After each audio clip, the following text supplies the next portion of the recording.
Mary জিন্দেগি হ্যায় তু পর্ব সংখ্যা ৩ লিখেছেন ফারহানা নিঝুম। ড্রয়িং রুমে বসে আছে নিকি। তড়িঘড়ি করে প্যালেসে প্রবেশ করলো Jisan. Bro bro, where are you? Nikki বিদ্যুৎ গতিতে উঠে দাঁড়ালো। নিকিকে সামনাসামনি দেখে থমকে গেল জিসান। অ্যাংরি বার্ড, ব্রোজোরা কুঁচকে নিল নিকি। জিসান আপনি? Hello dear, I love you. হঠাৎ করে আই লাভ ইউ শুনে তেতে উঠল নিকি। আই লাভ ইউ বলছেন? থতমত খেয়ে গেল জিসান। কি থেকে কি বলছে মাথায় নেই তার। Sorry, my mistake. নিকি মনে মনে কুটিল হাসল। বেশ মজা পাচ্ছে জিসানকে বিরক্ত করে। আচ্ছা অ্যাংরি বার্ড, ব্রো কোথায়? নিকি বেশ ভাব নিয়ে বলল, আপনাকে কেন বলবো? কারণ আমি ওর বেস্ট ফ্রেন্ড, আর আমি ওনার বোন। তো ব্রো নাচিয়ে শোধাই জিসান। নিকি এক্সট্রা অ্যাটিটিউড নিয়ে বলল, তাই বলবো না। জিসান বেশ বুঝতে পারছে এই মেয়ে ইচ্ছে করে এমন করছে। ঠিক তখনই সিঁড়ি বেয়ে নিচে নেমে এলো রুদ্র। জিসান ভাইয়া, এসো এসো। জিসান রুদ্রকে দেখে স্বস্তির নিঃশ্বাস ফেলল। রুদ্র, ব্রু কোথায়? অস্থির কণ্ঠে শোধায় জিসান। রুদ্র বলে উঠে, ভাইয়া তো একটু কাজে বেরিয়েছে, তবে বলে যায়নি কোথায় গেছে। কিন্তু তোমার কি হয়েছে? তোমাকে পেরেশান দেখাচ্ছে। জিসান কি আর এমনি এমনি পেরেশান হচ্ছে? তার তো যথার্থ কারণ আছে। ওই যে তাদের ওভার থিঙ্কিং ফ্রেন্ড কেয়া, সে যে বড়সড় কাণ্ড ঘটিয়ে বসে আছে। আর বলো না, কেয়ার ওখান থেকে কল এসেছে, ও হসপিটালে ভর্তি।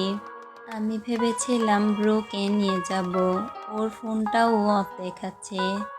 রুদ্র জিসান আর ঐশ্বর্যকে ভালো করে চিনে, শুধু কেয়ার সাথেই তার এখন পর্যন্ত দেখা হয়নি।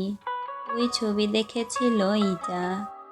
আমাকে এখনই যেতে হবে রুদ্র। রুদ্রর কি হয়েছে জানা নেই, সে সঙ্গে সঙ্গে বলে উঠে, জিসান ভাইয়া আমিও যাব। কিন্তু তুমি?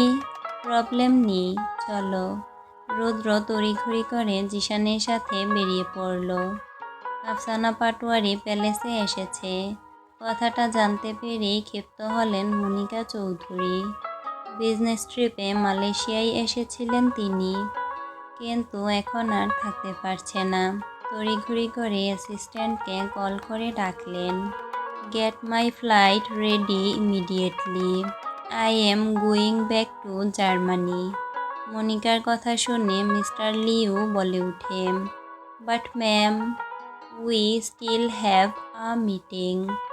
তেতে উঠলেন মনিকা চৌধুরী। গর্জে ওঠেন তিনি, just do what I am saying. Mister Liu চুপচাপ প্রস্থান করলেন। প্রচণ্ড রাগ লাগছে মনিকা চৌধুরীর। মন চাচ্ছে উড়ে প্যালেসে ফিরে যেতে। জ্ঞান ফিরতেই নিজেকে রুমে আবিষ্কার করল উৎসা। মাথাটা কেমন ঝিমঝিম করছে। মনে পড়ছে ঐশ্বর্যের থাপ্পড়ের কথা। কি জোরে থাপ্পড় দিয়েছে তাকে। বিছানার একপাশে বসে আছে ঐশ্বর্য, তীক্ষ্ণ দৃষ্টিতে তাকিয়ে আছে তার দিকে। পাকা ঢুক গিলে উৎসা। ঐশ্বর্য উঠে দাঁড়ালো প্যান্টের পকেটে হাত গুজে। তারপর রাগান্বিত স্বরে বলল, নেক্সট টাইম আমার থেকে পালানোর চেষ্টাও করিস না। চেতে উঠল উৎসা, কিন্তু কিছু বলতে ইচ্ছে করল না। ঐশ্বর্যের অত্যাচার আর সহ্য হচ্ছে না তার। তাই তো চেয়েছিল পালিয়ে যেতে। 2 দিন হলো সবে ফিরেছিল, কিন্তু ঐশ্বর্যের যন্ত্রণায় সিদ্ধান্ত নিয়েছিল পালিয়ে যাবে, কিন্তু তাও হলো না। রাস্তার চারিদিকে ল্যাম্পপোস্টের আলোয় আলোকিত হয়ে আছে। জার্মানির এই সুন্দর রাতগুলো যেন আরো সৌন্দর্য ছড়িয়ে দিচ্ছে। সাদা সাদা তুষারগুলো হীরার মতো মনে হচ্ছে। নিজের বদ্ধ রুমে দিবানের উপর শুয়ে আছে ঐশ্বর্য। এক পা তুলে রেখেছে সেন্টার টেবিলের উপর। আপাতত তার শান্তি চাই, শান্তি পাচ্ছে না। উন্মাদের ন্যায় ড্রয়ার থেকে সিরিঞ্জ বের করে পেশিবহুল হাতে পুশ করল। বারংবার শুকনো অধর দুটি জিভের সাহায্যে ভিজিয়ে নিচ্ছে। ক্লান্ত দেখাচ্ছে তাকে। আজ কতগুলো দিন পর সে উৎসাকে দেখেছে। তার এখনো মনে আছে বাংলাদেশের কথা, যখন প্রথমবার উৎসাকে লাল রঙা পরিহিত গাউনে দেখেছিল। অথচ উৎসা এমন কিছু করেছে যা বাধ্য করেছে ঐশ্বর্যকে তার থেকে দূরে সরে আসতে। তবুও ছাড়বে না সে। সে ঘৃণা করে উৎসাকে।